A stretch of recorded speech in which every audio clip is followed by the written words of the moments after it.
இந்தியாவோட education சிஸ்டமும் லடாக்கோட future இந்த ரெண்டுக்கும் என்ன கனெக்ஷன்? முதல் பார்வையில் சம்மந்தமே இல்லைன்னு தோணும். ஆனால் இப்போ இந்தியா முழுக்க இந்த ரெண்டு விஷயத்தையும் ஒரே பேர் சுற்றி தான் பேசிட்டு இருக்கு. அவர் தான் சோனம் வாங்சுக். 3 Idiots படத்தில் ஃபுன்ஷுக் வாங்குடு கேரக்டருக்கு இன்ஸ்பிரேஷனாக இருந்த இவர் இன்னைக்கு எதுக்காக நேஷனல் ஹெட்லைன்ஸில் இருக்காரு? அவரோட போராட்டம் என்ன? அவர் கேட்குற டிமாண்ட்ஸ் என்ன? வாங்க பிகினிங்லேருந்து ஃபுல் ஸ்டோரியை புரிஞ்சுக்கலாம். சோனம் வாங்சுக் ஒரு இன்ஜினியர், இன்னோவேட்டர், எஜுகேஷன் ரிஃபார்மர். லடாக்ல பிறந்து வளர்ந்த இவர் கன்வென்ஷனல் எஜுகேஷனுக்கு பதிலாக ப்ராக்டிக்கல் லேர்னிங் மேலே அதிக ஃபோக்கஸ் பண்ணினார். அவரோட செக்மால் எஜுகேஷனல் மாடல்னால ஸ்கூல் ஃபெயில் ஆன ஸ்டூடெண்ட்ஸ் கூட லைஃப்ல சக்ஸஸ்ஃபுல் ஆக முடியும்னு ப்ரூவ் பண்ணார். இந்த அச்சீவ்மெண்ட்ஸ்னால தான் 3 Idiots மூவியில் வர ஃபுன்ஷுக் வாங்குடு கேரக்டருக்கு இவர் இன்ஸ்பிரேஷன் சொல்லப்படுது. ஆனால் இவரோட ஸ்டோரி எஜுகேஷனோட முடியல. 2020ல் சென்ட்ரல் கவர்மெண்ட் ஜம்மு அண்ட் காஷ்மீரை 2 யூனியன் டெரிட்டரிஸா பிரிச்சாங்க. ஒன்று ஜம்மு அண்ட் காஷ்மீர், இன்னொன்று லடாக். இந்த டிசிஷனுக்கு அப்புறம் லடாக் மக்களுக்கு ஒரு பெரிய கன்சர்ன் வந்துருச்சு. நம்ம நிலம் சேஃபாக இருக்குமா? நம்ம ஜாப்ஸ் நமக்கே கிடைக்குமா? நம்ம மவுண்டெயின்ஸ், கிளேஷியர்ஸ், என்விரான்மெண்ட் எல்லாமே ப்ரொடெக்ட் ஆகுமா? இந்த கேள்விகளுக்கு கிளியர் ஆன்சர் இல்லைன்னு அங்கே வாழ்கிற மக்கள் ஃபீல் பண்ண ஆரம்பித்தாங்க. அதனால் சோனம் வாங்சுக் ஒரு முக்கியமான டிமாண்டை முன்னாடி வச்சார். அதுதான் 6th Schedule ப்ரொடெக்ஷன். இப்போது உங்கள் மைண்டில் ஒரு கேள்வி வரலாம், 6th Scheduleனா என்ன? சிம்பிளாக சொன்னால் இந்தியன் கான்ஸ்டியூஷனில் இருக்கிற ஒரு ஸ்பெஷல் ப்ரொடெக்ஷன். இந்த ப்ரொடெக்ஷன் இருந்தால் ட்ரைபல் மெஜாரிட்டி ஏரியாஸ்க்கு சில ஸ்பெஷல் ரைட்ஸ் கிடைக்கும். லோக்கல் கவுன்சிலுக்கு அதிக டெசிஷன் மேக்கிங் பவர் இருக்கும்.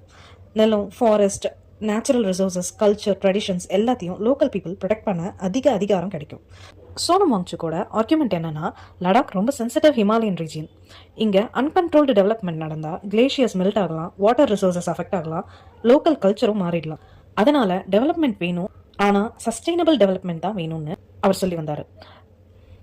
இந்த டிமாண்ட்ஸோட 2024ல் அவர் கிளைமேட் ஃபாஸ்ட் அப்படின்றத ஆரம்பிச்சார். 21 நாள் ஹங்கர் ஸ்ட்ரைக் மூலமா லடாக் இஷ்யூஸ் மேல இந்தியாவோட அட்டென்ஷன் கொண்டு வர ட்ரை பண்ணாரு. அதுக்கப்புறம் லடாக்லேருந்து டெல்லி வர ஒரு பீஸ்ஃபுல் மார்ச்சும் ஆர்கனைஸ் பண்ணாங்க. ஆனால் டெல்லி பார்டர் ரீச் ஆன உடனே போலீஸ் அவங்கள ஸ்டாப் பண்ணது பெரிய கான்ட்ரவர்சி ஆச்சு. இதுக்கப்புறம் சோனம் வாங்சுக் நேஷனல் லெவலில் இன்னும் அதிகமாக பேசப்பட்டார். ஆனால் 2026ல் ஸ்டோரிக்கு ஒரு புது ட்விஸ்ட் வந்துச்சு. இந்தியா முழுக்க NEET exam paper leak allegations, entrance exam transparency, students future பற்றி பெரிய டிபேட் நடந்துச்சு. லேக்ஸ் ஆஃப் ஸ்டூடெண்ட்ஸோட ஃபியூச்சர் கொஸ்டின் மார்க் ஆகிடுச்சுன்னு பலர் கன்சர்ன் எக்ஸ்பிரஸ் பண்ணாங்க. இந்த சமயத்தில் சோனம் வாங்சுக் எஜுகேஷன் சிஸ்டமில் டிரான்ஸ்பரன்சி வேணும், அக்கௌண்டபிலிட்டி வேணும், ஸ்டூடெண்ட்ஸ்க்கு ஜஸ்டிஸ் கிடைக்கணும்னு இதெல்லாம் சொல்லி இன்னொரு ஹங்கர் ஸ்ட்ரைக் ஆரம்பிச்சாரு. அவரோட மெசேஜ் ஒரே ஒரு எக்ஸாம் பற்றி மட்டும் இல்லை, எஜுகேஷன் சிஸ்டம் மேலே மக்களுக்கு ட்ரஸ்ட் இருக்கணும் அப்படின்றத அவர் எம்பசைஸ் பண்ணார்.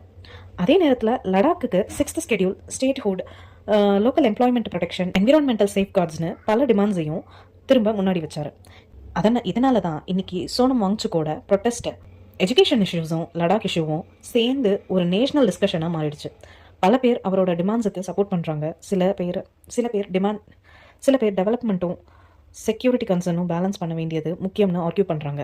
இது ஒரு சிம்பிள் ப்ரொட்டஸ்ட் இல்லை. இந்தியாவோட எஜுகேஷன் சிஸ்டம் எப்படி இம்ப்ரூவ் ஆகணும், டெவலப்மெண்ட்டுக்கு எவ்வளோ இம்பார்ட்டன்ஸ் கொடுக்கணும், என்விரான்மெண்ட்டை எப்படி ப்ரொடெக்ட் பண்ணணும், லோக்கல் கம்யூனிட்டிஸோட ரைட்ஸ் எப்படி ப்ரிசர்வ் பண்ணணும், இந்த எல்லா கேள்விகளையும் இந்த மூமெண்ட் மறுபடியும் நம்ம முன்னாடி கொண்டு வந்திருக்கு. நாட்கள் போக போக அவரோட ஹெல்த் ரொம்ப வீக் ஆகிடுச்சு. வெயிட் குறைஞ்சிடுச்சு. சடனாக 9 kg வரைக்கும் அவரோட வெயிட் குறைஞ்சிடுச்சு. இந்த உண்ணாவிரத போராட்டத்தினால டாக்டர்ஸ் கண்டினியூஸாக மானிட்டர் பண்ண ஆரம்பித்தாங்க. கோர்ட்டும் அவரோட ஹெல்த் பற்றி கன்சர்ன் எக்ஸ்பிரஸ் பண்ணிச்சு. ஃபைனலி டாக்டர்ஸ் ரெக்கமெண்டேஷன் படி ஹாஸ்பிட்டலுக்கு ஷிஃப்ட் பண்ணப்படுறாரு.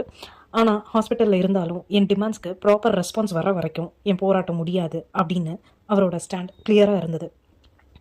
இப்போ வரைக்கும் சோனம் வாங்சுக்கோட முக்கியமான டிமாண்ட் லடாக்கு 6th Schedule ப்ரொடெக்ஷன், ஸ்டேட்ஹுட் அல்லது அதிக local autonomy, land, jobs, tribal rights protection, Himalayan environment conservation, education சிஸ்டமில் டிரான்ஸ்பரன்சி மற்றும் ரெஃபார்ம்ஸ்.